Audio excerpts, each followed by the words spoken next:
Budget ঘোষণা করবে যে বর্তমান সরকার।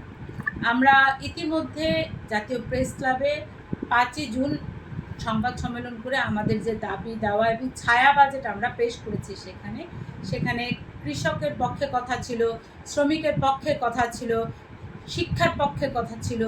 হ্যাঁ, আমরা জানি যে লোক দেখানো একটা বাজেট আগামীকালকে পাশ করে দেবে বিএনপি সরকার। দেখেন, একটা সংবাদ আজকে খুব মনে কষ্ট দিল, সেটা হচ্ছে মরক্কো থেকে 523 কোটি টাকা টিএসপি সার কিনতে চাচ্ছে এই কৃষি মন্ত্রণালয়। অথচ যেই টিএসপি সারটা বাংলাদেশে উৎপাদন করা যায় এবং এই টিএসপি সারটা উৎপাদন করার জন্য আমাদের রাষ্ট্রীয় মালিকানা সার কারখানা আছে চট্টগ্রামে।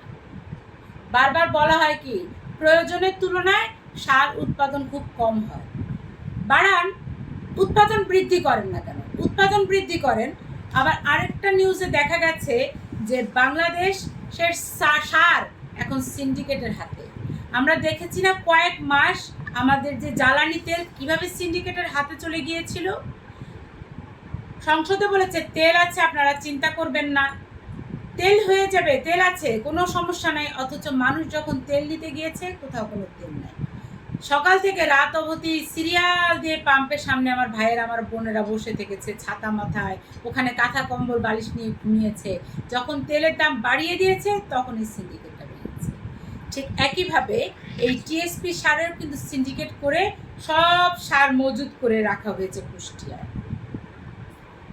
এত সার আছে সেখানে প্রয়োজনের তুলনায়, যে দুইবার সারের জাহাজ আসার পরেও সেখান থেকে তারা মাল খালাস করতে পারেনি। অথচ কৃষি মন্ত্রণালয় আবার বলছে কোটি কোটি টাকার সার তারা আমদানি করতে চায়, তাও মরক্কো থেকে।